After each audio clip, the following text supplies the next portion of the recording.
Hello. Uh, I'm your host, as always, the boy, the archivist. And, yeah, it's kind of more my casual wear. You've seen me in a shirt before.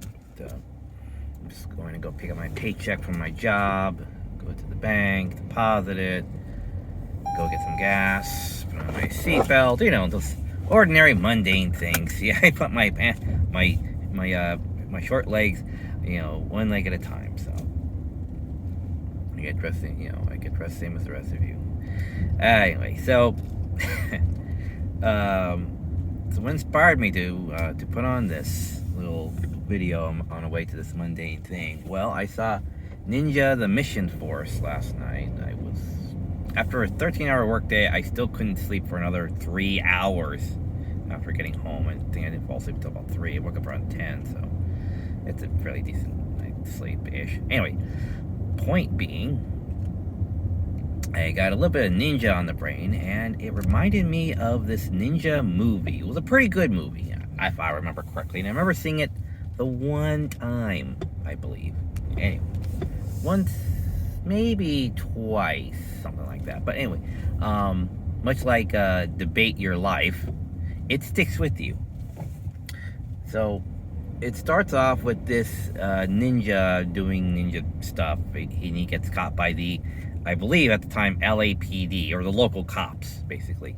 And what persists after the initial, fight at the beginning, the ninja goes toe-to-toe with the police force, like the entire police force, and it's like he's jumping on top of cop cars and stabbing people through the ceiling, but no one really does like the obvious thing, which is shoot him.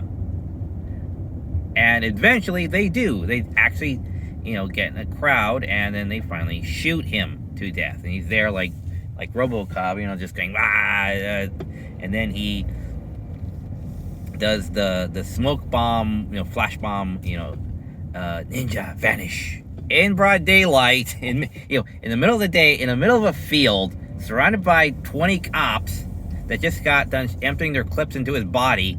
He does the ninja vanish and does the puff of smoke and flash and all that, and they were like looking around like, he's disappeared. Where did he go? We don't know. It's like, we're surrounding him. It's like, I don't know, he's not here. All right, back in the cars, quick, check the area.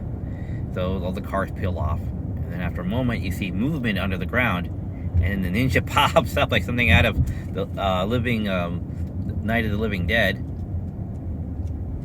He pops up like somehow he had, in that brief moment, somehow from the loose dirt that he's standing on, manages to drill down with his body. He only has a sword with him, but somehow manages to drill down into the dirt with his body in that moment, wrap cloth around his head and face, and managed to secure himself beneath the surface just enough so that it looks like he has disappeared.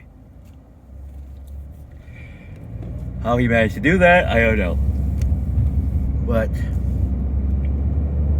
he's done it because he's a ninja. He's a ninja. So that takes off. And we are later shown this girl who's jogging through through the hills, is where they're at, where all this takes place. And the ninja comes up to her, and he's all bloody and shot up and stuff. And he holds his sword in her hands and holds it like this and staring her down. I think the sword glows white, and then he drops dead. And she's like, what the hell was that? Anyway, she calls the police. They come, they take the body. She keeps the sword. For some impulsive reasons, she keeps the sword. And then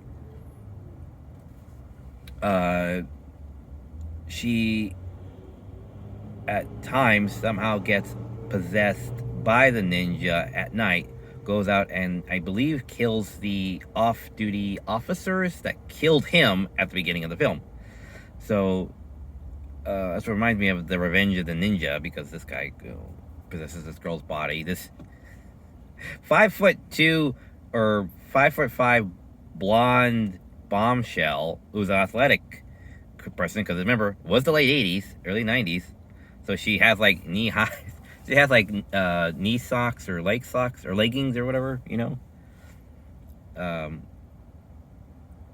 And does the dances in place to the I'm so excited or something like that, some relevant song. And so she kills like 2 or 3 guys over the course of the film, dresses as a ninja, obviously, and then she gets to like one of the guys, one of the detectives, who I believe was also part of the police force, or was also part of the chase, or also shot him down. I can't remember, but he starts to have like dates and is involved with the girl, and I'm just like, really? And I'm just like, okay, so, and then she's starting to realize like, oh wait, it's me committing the killings. I must, resist the call. And so she puts on like dance music, and it's like, I don't know if you could think of, I'm so excited, and I just can't. And so she's running in place, trying to drown out the call of the ninjas ninja spirit for revenge.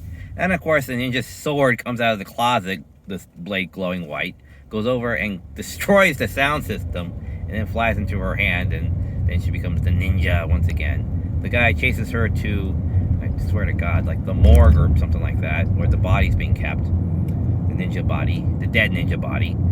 And then she somehow forces the spirit out of herself, or the spirit leaves herself and enters the bullet-ridden corpse that's been dead a week, and somehow magically resurrects it.